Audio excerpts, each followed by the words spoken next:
토요일 새벽 4시 버스 터미널에 모여든 젊은이들. 설레는 마음으로 버스에 몸을 싣고 산을 향해 떠나던 그 시절이 있었습니다. 지금처럼 자가용이 흔하지 않았고 대중교통도 불편했지만 그 모든 과정이 낭만이었죠.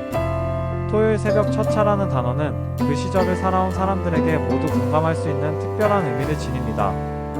힘들게 오른 정상에서 맛본 김밥 한 줄과 막걸리 한 잔의 짜릿함은 아직도 잊을 수 없습니다. 오늘은 북한산, 도봉산, 관악산 등 1970년대에서 80년대 수도권 시민들의 국민 명산으로 돌아가 그 시절의 풍경과 문화를 더 자세하게 되짚어보려 합니다. 그 시절의 산은 단순히 자연을 오르는 장소가 아니었습니다.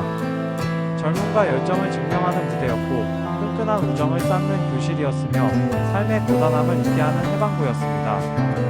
새벽같이 일어나 차가운 새벽 공기를 가르며 떠나던 그 여정은 주말의 시작을 알리는 낭만적인 의식이었습니다. 당시에는 스마트폰으로 산행 정보를 찾거나 맛집을 미리 검색하는 일은 상상조차 할 수 없었습니다. 오직 친구들의 입소문과 잡지 혹은 지도 한 장에 의지해 떠나던 모험이었습니다. 서울과 경기도 인근에 위치한 북한산, 도봉산, 관악산은 당시 수도권 시민들에게 가장 사랑받던 명산이었습니다. 이 세 산은 각기 다른 매력과 스토리를 품고 있어 등산객들의 발길이 끊이지 않았습니다. 북한산은 특히 대학생들에게 큰 인기를 끌었습니다. 북한산 인수봉을 오르면 미팅 성공률이 높다. 인수봉에 같이 오른 커플은 절대 헤어지지 않는다는 우스갯소리가 있을 만큼 청춘들의 낭만적인 만남의 장소였죠. 등산을 하며 서로의 땀을 닦아주고 힘든 구간에서 손을 잡아주며 싹트는 사랑은 그 어떤 만남보다 진실했습니다. 가파른 바위 구간을 오르다 보면 자연스럽게 서로를 의지하게 되었고 함께 땀을 흘리고 고통을 나눈 경험은 끈끈한 유대감을 형성했습니다. 북한산 산행의 하이라이트는 우이동 계곡이었습니다. 힘들게 산행을 마친 후 시원한 계곡물에 발을 담그고 먹는 음식은 그야말로 꿀맛이었습니다. 당시 계곡 주변에는 닭백숙, 오리백숙 그리고 동동주를 파는 식당들이 즐비했는데 등산객들은 이 식당들을 단순히 허기를 채우는 곳이 아닌 하루의 피로를 푸는 해방구로 여겼습니다. 기타를 치며 노래를 부르거나 동료들과 함께 막걸리 잔을 부딪히며 쌓은 추억은 지금까지도 생생하게 남아 있습니다. 도봉산은 수도권에서 접근성이 좋아 국민 명산으로 불렸습니다. 주말이면 수많은 등산객들로 인산인해를 이뤘고 산행 시작점인 도봉산역 주변에는 등산용품 가게와 음식점들이 줄을 지어 있었습니다. 특히 도봉산 입구는 수많은 산악회들이 모이는 베이스 캠프 역할을 했습니다. 토요일 아침 형형색색의 산악회 깃발들이 펄럭이는 풍경은 장관을 이뤘습니다. 산악회는 단순한 동호회 이상의 의미를 가졌습니다.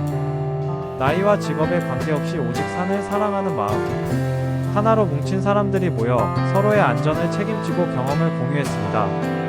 산악회 모임은 주말의 낙이었다. 산악회 형님들 덕분에 산에 대한 지식을 많이 배웠다는 회고담은 당시 산악회의 끈끈한 문화를 보여줍니다.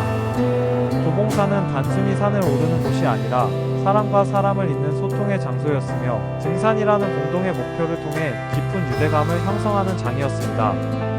관악산은 서울대학교와 인접해 있어 많은 대학생들이 즐겨 찾던 산입니다.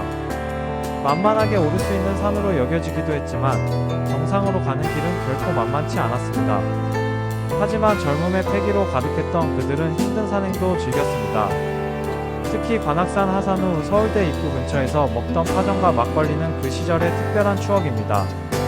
좁은 골목길에 자리 잡은 허름한 막걸리집에 삼삼오오 모여 앉아 막걸리를 마시며 미래를 논하고 고민을 털어놓던 그 밤은 지금도 잊을 수 없는 낭만으로 남아있습니다. 당시 학생들은 술집에서 거나하게 취하기보다는 산행 후 막걸리 한 잔으로 하루를 마무리하는 것을 더 좋아했습니다. 땀 흘려 얻은 성취감과 함께 마시는 막걸리는 단순히 취하기 위한 술이 아니라 고된 학업과 미래에 대한 고민을 잠시 잊게 해주는 위로와 같았습니다.